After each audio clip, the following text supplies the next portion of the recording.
ओम नमो भगवते वासुदेवाय। आइए आरंभ करते हैं श्रीमद् भागवत महापुराण के तृतीय स्कंध का पहला अध्याय। इस अध्याय में हम विदुर जी की उद्धव जी से भेंट और चर्चा के बारे में सुनेंगे। श्री शुकदेव जी कहते हैं कि परीक्षित, जो बात तुमने पूछी है वही पहले के समय में अपनी सुख समृद्धि से पूर्ण घर को छोड़कर वन में गए हुए श्री विदुर जी ने मैत्रेय जी से पूछी थी। वह सर्वेश्वर भगवान श्री कृष्ण पांडवों के दूत बनकर गए थे, तब वे दुर्योधन के महलों को छोड़कर उसी विदुर जी के घर में उसे अपना ही समझकर बिना बुलाए चले गए थे। राजा परीक्षित ने पूछा, प्रभु यह तो बतलाइए कि भगवान मैत्रेय के साथ विदुर जी के समागम कैसे और कहां पर हुए। पवित्र आत्मा विदुर जी ने महात्मा मैत्रेय जी से कोई साधारण प्रश्न नहीं किया होगा, क्योंकि उसे तो मैत्रेय जी जैसे साधु शिरोमणि ने अभिनंदन पूर्वक उत्तर देकर महामन्वित किया था। सूत जी कहते हैं, सर्वज्ञ शुकदेव जी ने राजा परीक्षित से इस प्रकार पूछने पर अति प्रसन्न होकर कहा, सुनो परीक्षित, यह उन दिनों की बात है जब अंधे राजा धृतराष्ट्र ने अन्याय पूर्वक अपने दुष्ट पुत्रों का पालन पोषण करते हुए अपने छोटे भाई पांडु के अनाथ बालकों को लाक्षा भवन में जलकर भस्म होने के लिए आग लगवा दी थी। जब अपनी पुत्रवधू और महाराज युधिष्ठिर की पटरानी द्रौपदी के केश दुशासन ने भरी सभा में खींचे थे, उस समय द्रौपदी की आंखों से आंसुओं की धारा बह चली और उस प्रवाह से उसके वक्षस्थल पर लगा हुआ केसर भी बह चला। किंतु धृतराष्ट्र अपने पुत्रों को उस कुकर्म से नहीं रोक सका। दुर्योधन सत्यपारायण और भोले भाले युधिष्ठिर का राज्य जुए में अन्याय से जीत लेता है और उन्हें वन में निकाल देता है। किंतु वन से लौटने पर प्रतिज्ञा के अनुसार उन्होंने जब अपना न्यायोचित पैतृक भाग मांगा, तब भी मोहवश उन्होंने उन अजात शत्रु युधिष्ठिर को उनका हिस्सा, उनका भाग नहीं दिया।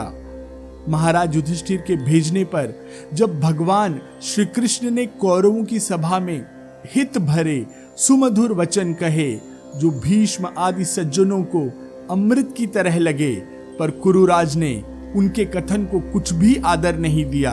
देते कैसे, उनके तो सारे पुण्य क्षीण और नष्ट हो चुके थे। फिर जब सलाह के लिए विदुर जी को बुलाया गया, तब मंत्रियों में श्रेष्ठ विदुर जी ने राज्य भवन में जाकर बड़े भाई धृतराष्ट्र के पूछने पर उन्हें वह सम्मति दी जिसे नीति शास्त्र के जानने वाले पुरुष विदुर नीति कहते हैं। उन्होंने कहा, महाराज आप अजात शत्रु महात्मा युधिष्ठिर को उनका हिस्सा दे दीजिए। वे आपके न सहने योग्य अपराध को भी सह रहे हैं। भीम रूप काले नाग से तो आप भी बहुत डरते हैं। देखिए, वह अपने छोटे भाइयों के सहित बदला लेने के लिए बड़े क्रोध से फुफकारे मार रहा है। आपको पता नहीं, भगवान श्री कृष्ण ने पांडवों को अपना लिया है। वे यदुवीरों के आराध्य देव इस समय अपनी राजधानी द्वारिकापुरी में विराजमान हैं। उन्होंने पृथ्वी के सभी बड़े बड़े राजाओं को अपने अधीन कर लिया है तथा ब्राह्मण और देवता भी उन्हीं के पक्ष में हैं। जिसे आप पुत्र मानकर पाल रहे हैं तथा जिसकी हां में हां मिलाते जा रहे हैं, उस दुर्योधन के रूप में तो मूर्तिमान दोष ही साक्षात आपके घर में घुसा बैठा है। यह तो साक्षात भगवान श्री कृष्ण से द्वेष करने वाला है। इसी के कारण आप भगवान श्री कृष्ण से विमुख होकर श्रीहीन हो रहे हैं। इसलिए यदि आप अपने कुल की कुशल चाहते हैं तो इस दुष्ट को तुरंत ही त्याग दीजिए। विदुर जी का ऐसा सुंदर स्वभाव था कि साधुजन भी उसे प्राप्त करने की इच्छा करते थे, किंतु उनकी यह बात सुनते ही कर्ण, दुशासन, शकुनी सहित दुर्योधन के होठ अत्यंत क्रोध से फड़फड़ाने लगे और उन्होंने उनका तिरस्कार करते हुए कहा, अरे इस कुटिल दासी पुत्र को यहाँ किसने बुलाया है? यह जिनके टुकड़े खाकर जीता है उन्हीं के प्रतिकूल होकर शत्रु का काम बनाना चाहता है। इसके प्राण तो मत लो, परंतु इसे हमारे नगर से तुरंत बाहर कर दो। भाई के सामने ही कानों में बाण के समान लगने वाले इन अत्यंत कठोर वचनों से मर्माहत होकर विदुर जी बुरा नहीं मानते हैं और भगवान की माया को प्रबल समझकर अपना धनुष राजद्वार पर रख के वे हस्तिनापुर से चल देते हैं। कौरवों को विदुर जैसे महात्मा बड़े पुण्य से प्राप्त हुए थे। वे हस्तिनापुर से चलकर पुण्य करने की इच्छा से भूमंडल में तीर्थपाद भगवान के क्षेत्रों में विचरण करने लगे, जहां श्री हरि, ब्रह्मा, रुद्र, अनंत आदि अनेकों मूर्तियों के रूप में विराजमान हैं। जहां जहां भगवान की प्रतिमाओं से सुशोभित तीर्थ स्थान, नगर, पवित्र वन, पर्वत, निकुंज और निर्मल जल से भरे हुए नदियां और सरोवर आदि थे, उन सभी स्थानों में वे अकेले ही विचरते रहे। वे अवधूत वेश में स्वच्छंदता पूर्वक पृथ्वी पर विचरते थे, जिससे आत्मीय जन उन्हें पहचान न सके। वे शरीर को सजाते न थे, पवित्र और साधारण भोजन करते थे, शुद्ध वृत्ति से जीवन का निर्वाह करते, प्रत्येक तीर्थ में स्नान करते, जमीन पर, धरती पर सोते और भगवान को प्रसन्न करने वाले व्रतों का पालन करते रहते थे। इस प्रकार भारतवर्ष में ही विचरते विचरते जब तक वे प्रभास क्षेत्र में पहुंचे, तब तक भगवान श्री कृष्ण की सहायता से महाराज युधिष्ठिर पृथ्वी का एक छत्र अखंड राज्य करने लगे थे।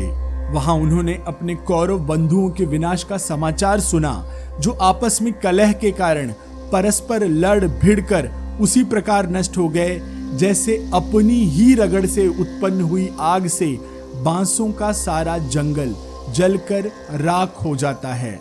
यह सुनकर वे शोक करते हुए चुपचाप सरस्वती के तीर पर आए।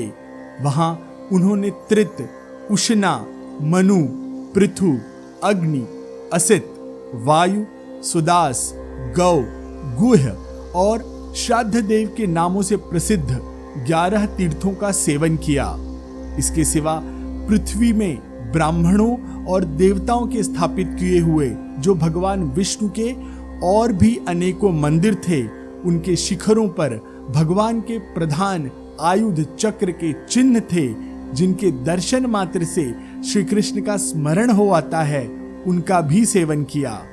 वहां से चलकर वे धन्य धान्य पूर्ण सौराष्ट्र, सौवीर, मत्सर और कुरुजांगल आदि देशों में होते हुए जब कुछ दिनों में यमुना तट पर पहुंचे, तब वहां उन्होंने परम भागवत उद्धव जी का दर्शन किया। वे भगवान श्री कृष्ण के प्रख्यात सेवक और अत्यंत शांत स्वभाव के थे। वे पहले बृहस्पति जी के शिष्य रह चुके थे। विदुर जी ने उन्हें देखकर प्रेम से गाढ़ आलिंगन किया और उनसे अपने आराध्य भगवान श्री कृष्ण और उनके आश्रित अपने स्वजनों के कुशल समाचार पूछे। विदुर जी कहने लगे, उद्धव जी, पुराण पुरुष बलराम जी और श्री कृष्ण ने अपनी ही नाभि कमल से उत्पन्न हुए ब्रह्मा जी की प्रार्थना से इस जगत में अवतार लिया है। वे पृथ्वी का भार उतारकर सबको आनंद देते हुए अब श्री वासुदेव जी के घर कुशल से रह रहे हैं ना। प्रियवर, हम कुरुवंशियों के परम सुहृद और पूज्य वासुदेव जी, जो पिता के समान उदारता पूर्वक अपनी कुंती आदि बहनों को उनके स्वामियों का संतोष कराते हुए उनकी सभी मनचाही वस्तुएं देते आए हैं, आनंद पूर्वक है ना। प्यारे उद्धव जी, यादवों के सेनापति वीर प्रद्युम्न तो प्रसन्न है ना, जो पूर्व जन्म में कामदेव थे तथा जिन्हें देवी रुक्मिणी जी ने ब्राह्मणों की आराधना करके भगवान से प्राप्त किया था। सात्वत, वृष्णि, भोज और दशारह वंशी यादवों के अधिपति महाराज उग्रसेन तो सुख से है ना, जिन्होंने राज्य पाने की आशा का सर्वथा परित्याग कर दिया था, किंतु कमल नयन भगवान श्री कृष्ण ने जिन्हें फिर से राज सिंहासन पर बैठाया। सौम्य अपने पिता श्री कृष्ण के समान समस्त राशियों में अग्रगण्य श्री कृष्ण तनय सांब कुशल तो है ना। ये पहले पार्वती जी के द्वारा गर्भ में धारण किए हुए स्वामी कार्तिक हैं। अनेकों व्रत करके जामवंती ने इन्हें जन्म दिया था, जिन्होंने अर्जुन से रहस्य युक्त धनुर्विद्या की शिक्षा दीक्षा पाई है। वे सात्विकी तो कुशल पूर्वक हैं। वे भगवान श्री कृष्ण की सेवा से अनायास ही भगवत जनों की उस महान स्थिति पर पहुंच गए हैं जो बड़े बड़े योगियों के लिए भी दुर्लभ है। भगवान के शरणागत निर्मल भक्त बुद्धिमान अक्रूर जी भी प्रसन्न है ना, जो श्री कृष्ण के चरण चिन्हों से अंकित वज्र की रज में प्रेम से अधीर होकर लौटने लगे थे। भोजवंशी देवक की पुत्री देवकी जी अच्छी तो है ना, अच्छी तरह से तो है ना, जो देव माता अदिति के समान ही साक्षात विष्णु भगवान की माता हैं। जैसे वेद त्रयी यज्ञ विस्तार रूप अर्थ को अपने मंत्रों में धारण किए रहती है, उसी प्रकार उन्होंने भगवान श्री कृष्ण को अपने गर्भ में धारण किया था। अब भक्तजनों की कामनाएं पूर्ण करने वाले भगवान अनिरुद्ध जी सुखपूर्वक है ना, जिन्हें शास्त्र वेदों के आदि कारण और अंत कारण चतुष्टय के चौथे अंश मन के अधिष्ठाता बतलाते हैं। सौम्य स्वभाव उद्धव जी अपने हृदयेश भगवान श्री कृष्ण का अनन्य भाव से अनुसरण करने वाले हृदिक सत्यभामानंदन चारुदेष्ण और गद आदि अन्य भगवान के पुत्र वे सभी कुशल पूर्वक है ना। महाराज युधिष्ठिर अपनी अर्जुन और श्री कृष्ण रूप दोनों भुजाओं की सहायता से धर्म मर्यादा का न्याय पूर्वक पालन करते हैं ना। मैं दानव की बनाई हुई सभा में इनके राज्य वैभव और दबदबे को देखकर दुर्योधन को बड़ा डाह हुआ था। अपराधियों के प्रति अत्यंत असहिष्णु भीमसेन ने सर्प के समान दीर्घकालीन क्रोध को छोड़ दिया क्या? जब वे गदा युद्ध में तरह तरह के पैंतरे बदलते थे तब उनके पैरों की धमक से धरती डोलने लगती थी। जिनके बाणों के जाल से छिपकर किरात वेशधारी अतएव किसी पहचान में न आने वाले भगवान शंकर प्रसन्न हो गए थे। वे रथी और यूथपतियों का सुयश बढ़ाने वाले गांडीवधारी अर्जुन प्रसन्न तो है ना। अब तो उनके सभी शत्रु शांत हो चुके होंगे। पलक जिस प्रकार नेत्रों की रक्षा करते हैं, उसी प्रकार कुंती के पुत्र युधिष्ठिर आदि जिनकी सर्वदा संभाल रखते हैं, और कुंती ने जिनका लालन पालन किया है, वे माद्री के यमज पुत्र नकुल सहदेव कुशल से तो है ना। उन्होंने युद्ध में तो शत्रु से अपना राज्य उसी प्रकार छीन लिया जैसे दो गरुण इंद्र के मुख से अमृत निकाल लाए। अहो बेचारी कुंती तो राजर्षि श्रेष्ठ पांडु के वियोग में मृत प्राय सी होकर भी इन बालकों के लिए ही प्राण धारण किए हुए है। राशियों में श्रेष्ठ महाराज पांडु ऐसे अनुपम वीर थे कि उन्होंने केवल एक धनुष लेकर ही अकेले चारों दिशाओं को जीत लिया था।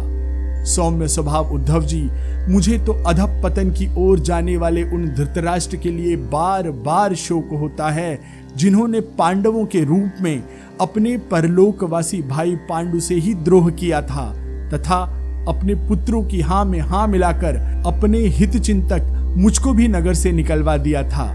किंतु भाई, मुझे इसका कुछ भी खेद या आश्चर्य नहीं है। जगत विधाता भगवान श्री कृष्ण ही मनुष्यों की जैसी लीलाएं करके लोगों की मनोवृत्तियों को भ्रमित कर देते हैं। मैं तो उन्हीं की कृपा से उनकी महिमा को देखता हुआ दूसरों की दृष्टि से दूर रहकर सानंद विचर रहा हूं।